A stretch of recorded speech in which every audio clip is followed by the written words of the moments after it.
As we listen to more and more of these stories of people that have died and came back, it becomes clear that the deceased loved ones tend to not greet them when they transition. It's as though the divine knows better than to show them this and other certain things. After all, these people were not destined to stay there in the first place.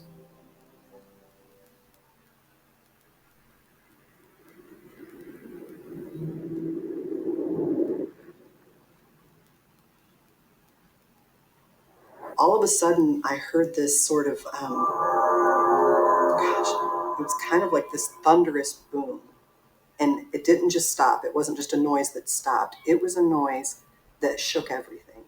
Not everything in that place, not everything in the earth, everything that had ever been created, everything that had ever lived and had died, everything that was yet to live or die, everything shook. Oh, it gives me goosebumps still. And and I knew that it was God. God was coming. And so he gets there, and I'm in this light, but he's this separate entity that is light. And I use the word he, and some people get all caught up in that. It just was a very powerful energy, and I think here we kind of naturally ascribe that to a masculine sort of thing. There was no person, there was no bearded old guy or anything like that. It was just this bright. And he says, I am. And I was just amazed. I'm like, oh my gosh, I'm in the presence of God.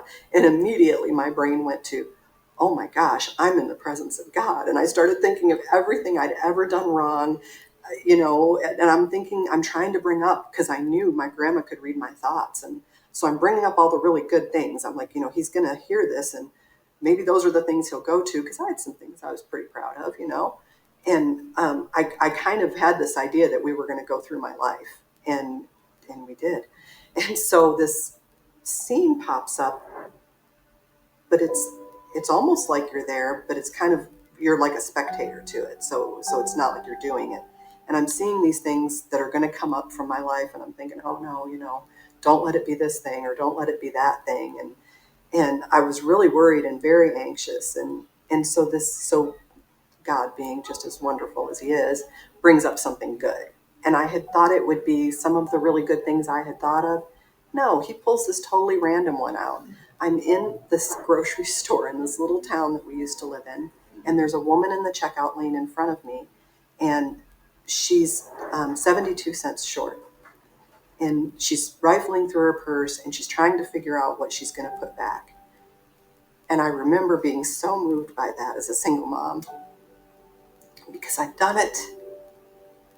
I'd been at the grocery store and thought, well, David really likes macaroni and cheese, and maybe I'll put, the mouthwash back, or you're trying to sort out what thing do you absolutely have to have. And I'm like, hold on, I've got it, So I'm fishing through my purse, and I hand her the money, and she was overwhelmed, and she was embarrassed, and she's, thank you so much. And I'm like, it's okay, I've been there, it's okay. And instead of just leaving it at that, God's like, let me show you. And so he flashes to this scene, and this woman is working in a food pantry, and this other woman comes in, and she's just, she's the single mom with kids, and she doesn't have enough food. And here's this woman that I helped working in this food pantry. She's like, it's okay. I'm going to help you. We've got it. Don't worry about it. Don't be embarrassed. That's what we're here for. And I saw this ripple effect of this 72 cents. I mean, how does it have that much meaning going forward? It was just incredible. And I had no idea how much these small kindnesses rippled out. They changed the world in these small but meaningful ways.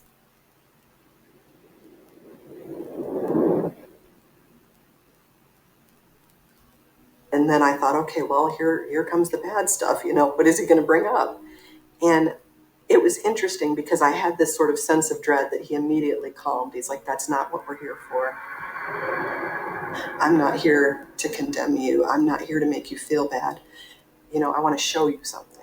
Here I am, and there was this one person that I had a lot of animosity for that I worked with, and she just, to be honest, she just wasn't a very good nurse. She was kind of mean to her patients, but I had harbored all these really negative thoughts about this person, that she was lazy, and she was a bad nurse. And, I just had a lot of ire for her for some reason.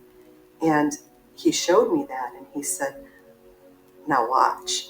And I could see all of those thoughts leave my head and attach themselves to her. And he's like, you thought those things. And I know you thought because you didn't say them, you were doing all right. But they attached themselves to her. And now she's more like what you framed her to be. And then he showed me her life and he showed me all the things that she had been through and how much she had overcome to be the bad person that I thought she was. She should have been like a serial killer after everything.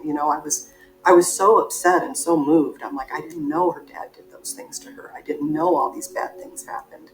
And that she's being her best self and I'm sizing her up, not knowing any of that and judging her so harshly and making it harder for her to break out of it just because I'm casting that on her. And God gives you that kind of gift, and says to you, you can change the world. You can change people who are acting out negatively by thinking good things on them. The life review is such an interesting thing. It tells you when you could have been kinder and when you were not so kind. I'd like to refer to it as this.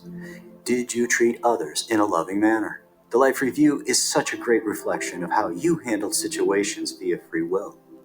Now, more than ever, people are aware of the life review and are considering better choices and incorporating them into their everyday life.